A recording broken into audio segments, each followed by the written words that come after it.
வணக்கம். ஃபோஸ்டர்ஸ் ஹெட்கியர் வழங்கும் தமிழ்நாடு 360க்கு உங்களை வரவேற்பது நான் அருணீஸ்வர். தமிழகத்தில் உள்ள அனைத்து மாவட்ட நிகழ்வுகளையும் விரிவாக பார்ப்பதற்கு முன்பாக முதலில் இந்த தருணத்திற்கான தலைப்புச் செய்திகளை பார்க்கலாம். பொங்கல் பண்டிகை நெருங்கும் நிலையில் அறுவடைக்கு தயாராக உள்ள செங்கரும்புகள். கரும்புக்கான கொள்முதல் விலையை உயர்த்த விவசாயிகள் கோரிக்கை.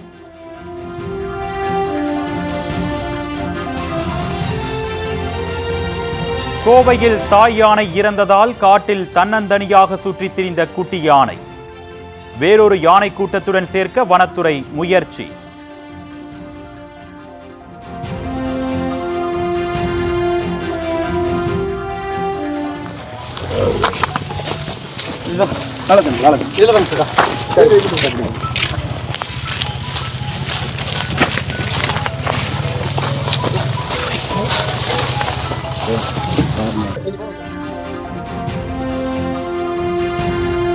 வேடந்தாங்கல் பறவைகள் சரணாலயத்தில் குவிந்து வரும் வெளிநாட்டு பறவைகள்.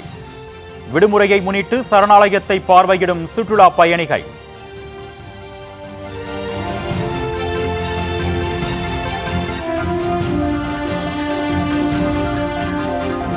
ஈரோடு மாவட்டம் அந்தியூர் அருகே 105வது பிறந்த நாளை கொண்டாடிய மூதாட்டி. 5 தலைமுறை வாரிசுகளுடன் சேர்ந்து பிறந்த நாள் கொண்டாட்டம்.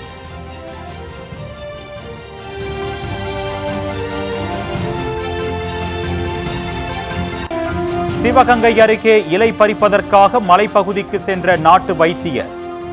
பள்ளத்தில் தவறி எலும்பு முறிவு ஏற்பட்டதால் கட்டிலில் தூக்கி வந்த பரிதாபம்.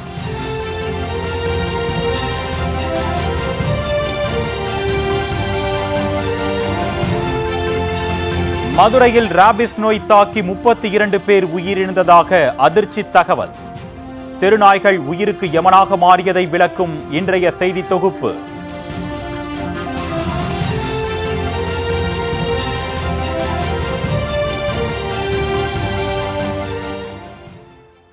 இனி விரிவான செய்திகளை பார்க்கலாம். பொங்கல் கரும்பிற்கான கொள்முதல் விலையை 50 ரூபாயாக உயர்த்துமாறு தமிழக அரசுக்கு கரும்பு விவசாயிகள் கோரிக்கை வைத்துள்ளனர். கிருஷ்ணகிரி மாவட்டம் ஓசூர், பாகலூர், தளி, தேன்கனிக்கோட்டை உள்ளிட்ட பகுதிகளில் பல ஆயிரம் ஏக்கர் பரப்பளவில் செங்கரும்பு சாகுபடி செய்யப்படுகிறது.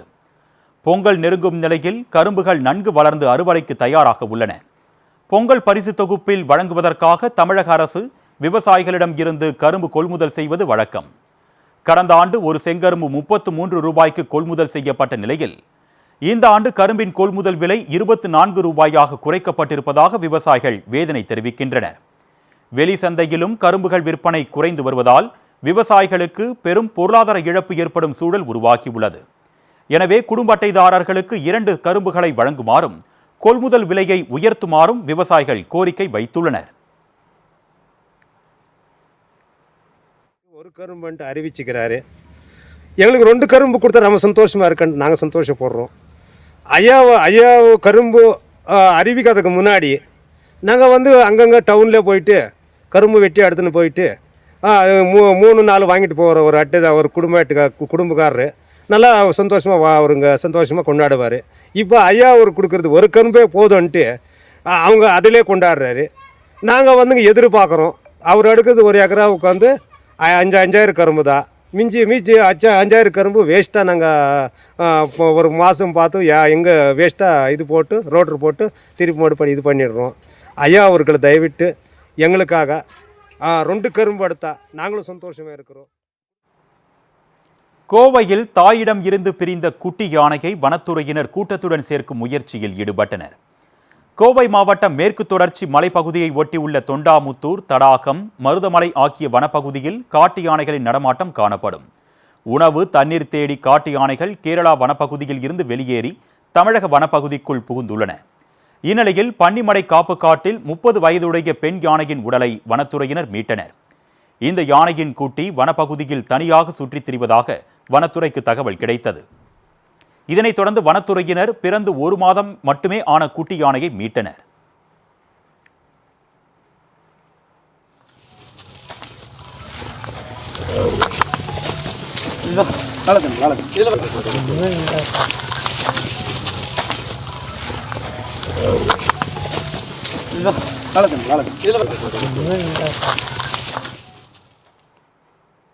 பொன்னுத்தம்மன் கோவில் அருகே உள்ள வனப்பகுதியில் இருக்கும் யானை கூட்டத்துடன் குட்டி யானையை சேர்க்கும் முயற்சியில் வனத்துறையினர் ஈடுபட்டனர். பெண் யானைகள் குட்டியை கூட்டத்தில் சேர்க்காததால் வனத்துறை அதிகாரிகள் அதனை வேறொரு யானை கூட்டத்துடன் இணைக்க திட்டமிட்டுள்ளனர்.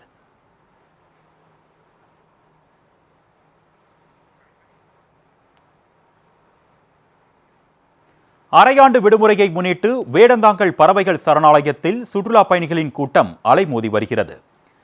பறவைகளின் நுழைவுவாயில் என்று அழைக்கப்படும் வேடந்தாங்கல் பறவைகள் சரணாலயத்திற்கு ஆண்டுதோறும் பறவைகள் வலசை வருவது வழக்கம். உணவு மற்றும் இனப்பெருக்கத்திற்காக மத்திய ஆசிய நாடுகள், இந்தோனேஷியா, கனடா, பாகிஸ்தான், இலங்கை உள்ளிட்ட நாடுகளில் இருந்து வேடந்தாங்கலுக்கு பறவைகள் வலசை வருகின்றன. இந்த ஆண்டிற்கான பறவைகள் சீசன் களைகட்டி உள்ள நிலையில் வேடந்தாங்கலில் 30,000க்கும் மேற்பட்ட பறவைகள் குவிந்துள்ளன.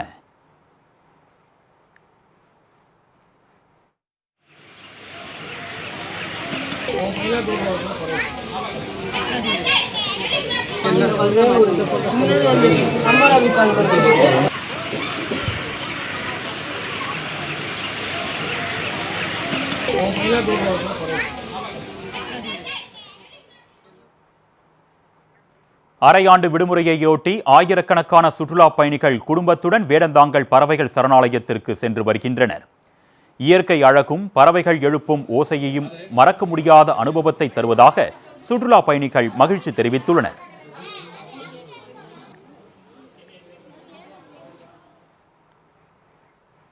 ஈரோடு மாவட்டம் அந்தியூர் அருகே மூதாட்டி ஒருவர் தனது 5 தலைமுறை வாரிசுகளுடன் சேர்ந்து 105வது பிறந்த நாளை கொண்டாடியது அனைவரையும் வியக்க வைத்துள்ளது.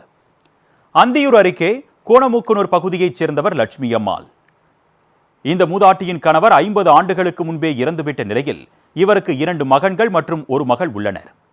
இவர்கள் மூலம் மூதாட்டிக்கு 20 பேரன் பேத்திகள் உள்ளனர். லட்சுமி அம்மாளின் பேரன் பேத்திகளுக்கும் திருமணமாகி குழந்தைகள் பிறந்தனர்.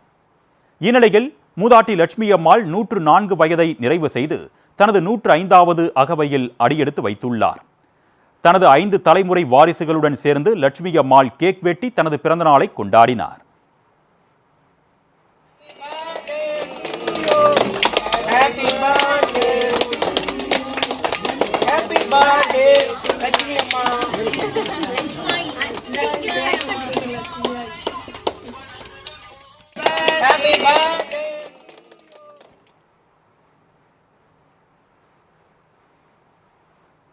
சிவகங்கை அருகே இலை பறிப்பதற்காக மலை உச்சிக்கு சென்ற நாட்டு வைத்தியர் பள்ளத்தில் தவறி விழுந்து படுகாயமடைந்தார். சிங்கம்புணரி அருகே 2500 அடி உயரம் கொண்ட பிரான் மலையின் உச்சியில் தர்கா அமைந்துள்ளது. தர்காவில் ஓதுவதற்கு பச்சிலை பறிப்பதற்காக ஷேக் அப்துல்லா என்ற நாட்டு வைத்தியர் மலையில் உள்ள வனப்பகுதிக்கு சென்றுள்ளார். அப்பொழுது கால் தவறி 15 அடி ஆழ பள்ளத்திற்குள் விழுந்ததால் நாட்டு வைத்தியருக்கு இடுப்பில் எலும்பு முறிவு ஏற்பட்டது. இதனால் அசைய முடியாமல் தவித்த ஷேக் அப்துல்லா தனது செல்போன் மூலம் தர்கா நிர்வாகிகளுக்கு தகவல் தெரிவித்தார். இதனைத் தொடர்ந்து வனத்துறை மற்றும் தீயணைப்புத்துறை அதிகாரிகள் அவரை தேடும் பணியில் ஈடுபட்டனர். நீண்ட நேரத்திற்கு பிறகு அவரை மீட்ட அதிகாரிகள் அவரை கயிற்று கட்டிலில் வைத்து மலை அடிவாரத்திற்கு கொண்டு வந்தனர். பொங்கல் பண்டிகை நெருங்கும் நிலையில் மதுரை பாலமேட்டில் ஜல்லிக்கட்டு மைதானத்தை தயார்படுத்தும் பணிகள் தொடங்கியது. பொங்கல் பண்டிகையையொட்டி அடுத்த மாதம் 14ஆம் தேதி அவனியாபுரத்திலும், 15ஆம் தேதி பாலமேட்டிலும், 16ஆம் தேதி அலங்காநல்லூரிலும் ஜல்லிக்கட்டு போட்டி நடைபெறவுள்ளது. உலக புகழ்பெற்ற பாலமேடு ஜல்லிக்கட்டு மஞ்சள்மலை ஆற்றில் அமைந்துள்ள மைதானத்தில் நடைபெறுவது வழக்கம். பாலமேடு ஜல்லிக்கட்டிற்கான அழைப்பிதழ்கள் கடந்த சில நாட்களுக்கு முன்பு வெளியிடப்பட்ட நிலையில் மைதானத்தை சீரமைக்கும் பணிகள் நடைபெற்று வருகிறது. ஜேசிபி இயந்திரங்கள் மூலம் மணலை சமன் செய்யும் பணியில் விழா ஏற்பாட்டாளர்கள் ஈடுபட்டுள்ளனர். இதனைத் தொடர்ந்து வாடிவாசலும் பார்வையாளர்கள் இருக்கையும் அமைக்கப்பட உள்ளது குறிப்பிடத்தக்கது.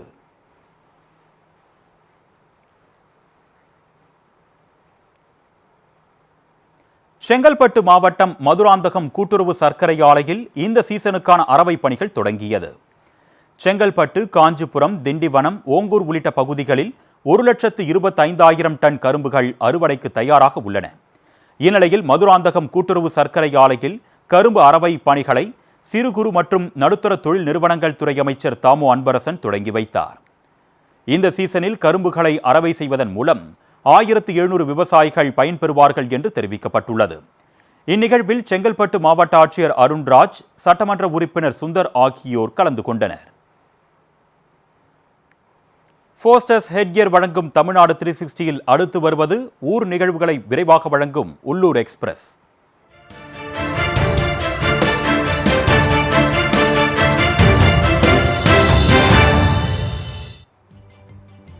சேலம் மாவட்டம் ஓமலூர் மற்றும் அதன் சுற்றுவட்டார பகுதிகளில் கடந்த 3 வாரங்களுக்கு முன்பு பெய்த கனமழையால் சரபங்கா ஆற்றில் வெள்ளப்பெருக்கு ஏற்பட்டது. இதனால் ஓமலூர் காடையாம்பட்டி வட்டாரத்தில் உள்ள சுமார் 15 ஏரிகள் நிரம்பின. ஆனால் 4 வழி சாலை பணி காரணமாக கால்வாய் அடைபட்டதால் ஓமலூர் அருகே உள்ள மூங்கில் ஏரிக்கு தண்ணீர் வருவது தடைபட்டது. இந்நிலையில் கால்வாய் அடைப்பு சரி செய்யப்பட்டதை தொடர்ந்து மூங்கில் ஏரி முழுவதுமாக நிரம்பியது. இதனால் அப்பகுதி விவசாயிகள் மகிழ்ச்சி அடைந்துள்ளனர்.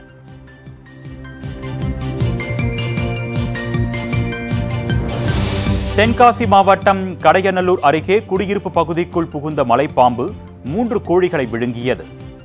மலம்பாட்டை சாலை அருகே ஏராளமான வீடுகள் உள்ள நிலையில் ஒரு வீட்டில் கோழிகள் வளர்க்கப்பட்டு வந்தன. கோழிகள் அதிக சப்தம் எழுப்பியதை அறிந்த உரிமையாளர் அருகே சென்று பார்த்துள்ளார். அப்பொழுது சுமார் 12 அடி நீளமுள்ள மலைப்பாம்பு 3 கோழிகளை விழுங்கியதை அறிந்து உரிமையாளர் அதிர்ச்சி அடைந்தார். இதனைத் தொடர்ந்து அங்கு சென்ற வனத்துறையினர் மலைப்பாம்பை பிடித்து வனப்பகுதிக்குள் விடுவித்தனர்.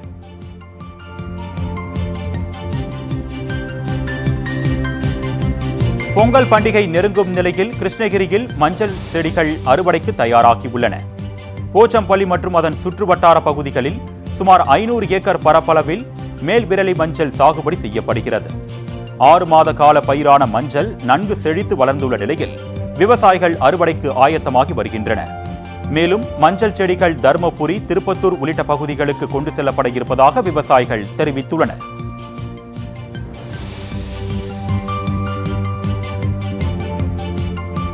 ஆம்பூர் அருகே மேல் கிருஷ்ணாபுரம் கிராமத்தில் அமைந்துள்ள கெங்கையம்மன் திருக்கோவிலில் மார்கழி மாத திருத்தேர் புறப்பாடு நிகழ்ச்சி வெகு விமர்சையாக நடைபெற்றது.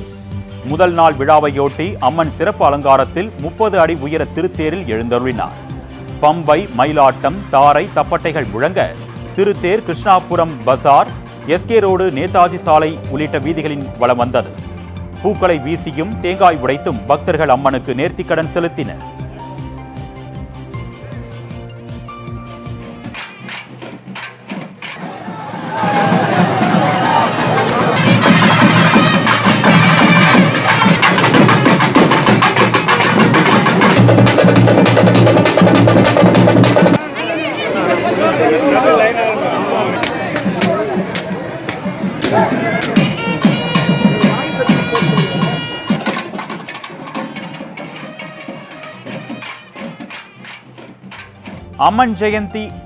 அனுமன் ஜெயந்தி விழாவை ஒட்டி நாமக்கல் ஆஞ்சநேயர் கோவிலில் வடைமாலை தயாரிக்கும் பணி தீவிரமாக நடைபெற்று வருகிறது.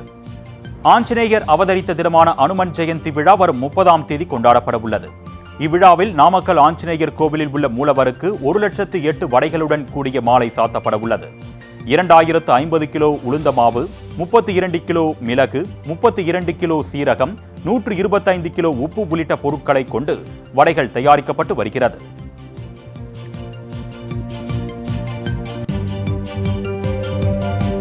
தென்காசி மாவட்டம் கடையம் அருகே தெருநாய்கள் கடிக்க முயன்ற மான்குட்டியை வனத்துறை அதிகாரிகள் பத்திரமாக மீட்டனர். களக்காடு முண்டந்துறை புலிகள் காப்பகம் மற்றும் கடையம் வனசரக பகுதிகளில் புள்ளிமான்கள் அதிகம் காணப்படுகின்றன. இந்நிலையில் கேளையாப்பிள்ளையூர் கிராமத்திற்குள் மான்குட்டி ஒன்று உலா வந்தது. மான்குட்டியை தெருநாய்கள் துரத்தி கடிக்க முயன்ற நிலையில் இதனை பார்த்த பொதுமக்கள் வனத்துறைக்கு தகவல் தெரிவித்தனர். இதனைத் தொடர்ந்து வனத்துறை அதிகாரிகள் மான்குட்டியை பிடித்து சிவசைலம் பீட் வனப்பகுதியில் விடுவித்தனர்.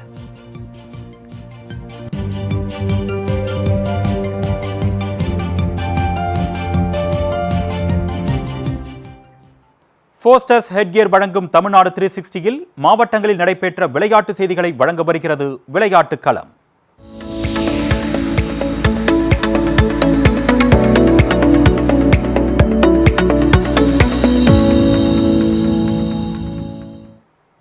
கள்ளக்குறிச்சி மாவட்டம் சங்கராபுரம் அருகே சீனியர்களை தேர்வு செய்வதற்கான பேட்மிண்டன் போட்டிகள் நடைபெற்றன.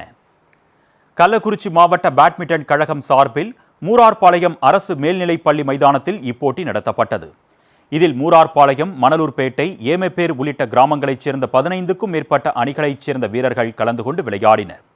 SV பாளையம் அணி முதல் பரிசையும், மூரார்பாளையம் அணி 2ஆம் பரிசையும் தட்டிச் சென்றன. இந்த அணிகள் செங்கல்பட்டில் நடைபெறவுள்ள சீனியர் சாம்பியன்ஷிப் பேட்மிண்டன் போட்டியில் பங்கேற்க உள்ளன என்பது குறிப்பிடத்தக்கது.